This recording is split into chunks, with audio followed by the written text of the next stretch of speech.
What's up, everyone? Rise up. Happy Monday. Hope you had an awesome weekend. I was in Phoenix, Arizona. I got to meet some of you, even some folks in the student section for those Arizona State Sun Devils. Yeah, Sparky was lit. I am so happy to be back with you. For the best 10 minutes of news, we have a lot to get to, not a lot of time to do it, so let's get to it. We begin with the fallout from the government shutdown, which is now over, and some seriously selfless acts helping those in need.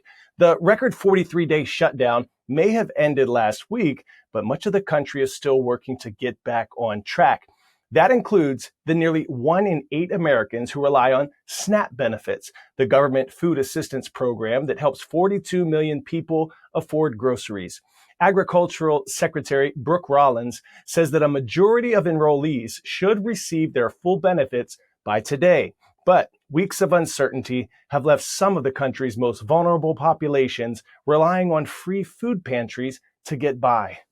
We've seen an increased need. We've seen seniors coming that need assistance. We've seen families, of course, they had their SNAP benefits cut or changed or altered, and it's caused such a ripple effect. We've seen federal employees absolutely coming needing food because they were stretching their dollars to try to pay their bills. The trying times have also yielded some unlikely heroes like Pittsburgh dad A.J. Owen, who set up a free food pantry in his front yard with his sons. The family's selfless act took TikTok by storm and even got the attention of the Pittsburgh Steelers. An anonymous donor even left thousands of dollars in their mailbox to help buy more food. I just looked at my mailbox.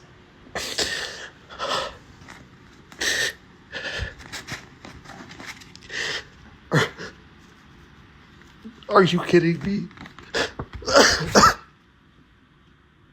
There's no name. It just says, "May God prosper and bless your food pantry." CNN spoke with AJ during the shutdown earlier this month, and while he's been overwhelmed by the support, he says anyone can make a difference with even a small gesture. You don't need to build a shed. You don't need to, you just need a tote, and you're helping people.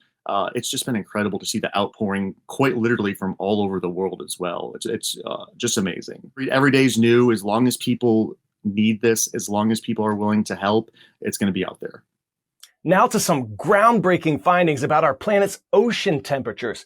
Warmer climates around the globe are threatening to collapse a vital but delicate system of currents. Researchers say Arctic ice melt is disrupting the Atlantic's flow of warm and cool water, which circulates between the northern and southern hemispheres. Our Allison Chinchar explains how the nation of Iceland is stepping up to sound the alarm. An ocean current system, critical to Earth's climate, is at risk of collapse, and Iceland has just declared it a national security concern. The Atlantic Meridional Overturning Circulation, or AMOC, is an ocean current that helps keep Europe's winters mild by carrying warm water from the tropics northward toward the Arctic. As warming temperatures accelerate the thaw of Arctic ice, meltwater from Greenland's ice sheet is pouring into the ocean, and scientists warn that cold freshwater could disrupt the current's flow. Now, Icelandic leaders say the consequences of a potential collapse could be catastrophic. And it will mean that it will be very cold, and it will have a existential threat to Iceland. Basically, it's a big word to say, but it is a reality that we are trying to get our head around now. If the AMOC collapses completely, the effects could extend far beyond Iceland, potentially triggering a modern-day ice age in northern Europe and disrupting rainfall patterns across India, Africa, and South America, areas where subsistence farmers depend on the predictable seasons. At the same time as Iceland will get colder and the Nordic parts of the world, the heat will still rise in other parts of the world. And when we get more heat and more cold, there will be more dramatic weather conditions. We will have more bad weather and stormy weather, which will mean we cannot travel to and from our country. We could have ice around Iceland, so the ships will not be able to sail to the country. It is a real existential threat. Experts warn that unless carbon emissions are reduced, this critical system could collapse, altering life in Iceland and beyond for generations to come. Now to a major moment for Blue Origin, the rocket company founded by Amazon CEO Jeff Bezos, as it launched its New Glenn rocket for its first big test. Liftoff detected. Take motion. It was carrying a pair of NASA satellites on a long, winding trip to Mars. But the even bigger milestone came minutes later. The company also successfully landed the first stage booster for the very first time after months of tweaks aimed at guaranteeing the moment. You can see the ground crew went wild with excitement. Landing the booster was a monumental step toward making New Glenn reusable, putting it on the same playing field with SpaceX as the two companies compete in the new space race.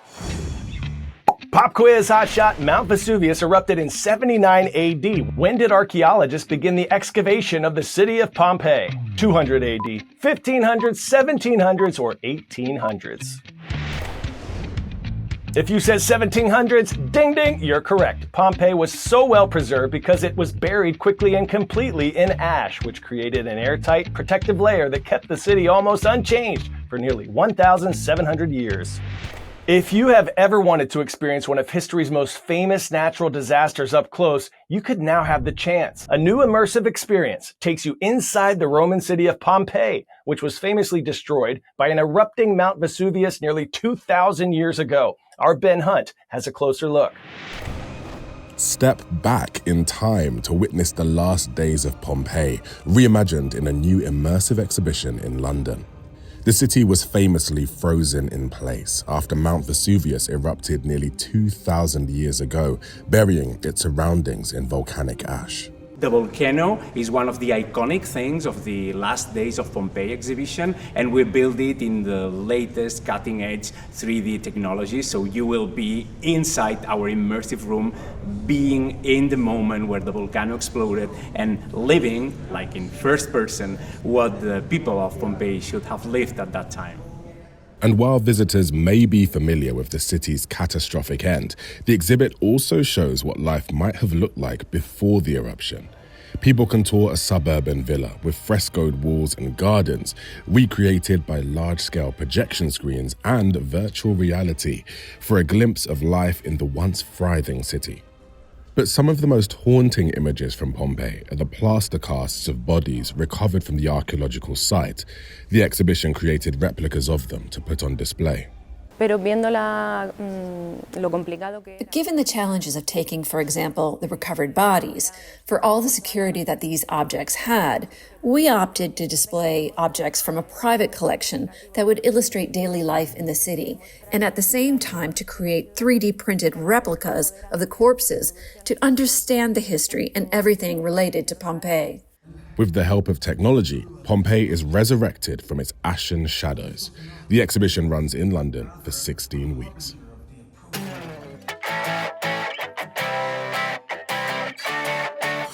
Today's story getting a 10 out of 10. One girl's seriously impressive work ethic taking us from rise up to giddy up. 14-year-old Emily Williams has been wild about horses as long as her family can remember. And I thought, oh, maybe this will be a passing phase. It was not a passing phase. Emily has spent years volunteering at a local horse rescue in Virginia, impressing the staff and learning to care for the animals. She was incredibly dedicated. She was very calm around the animals. She learned all of their names.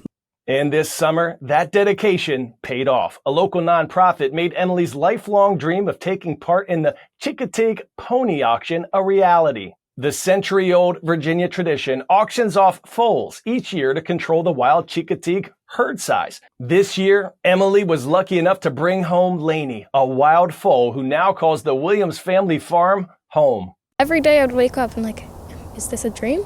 Now, Emily spends every day before and after school caring for Lainey, and the two are inseparable. She hopes that one day they can compete together, but for now, seems like they're just happy horsing around. All right, everyone, time for a very special shout out. This one goes to Mrs. Schroeder at Woodburn Lutheran School in Woodburn, Indiana.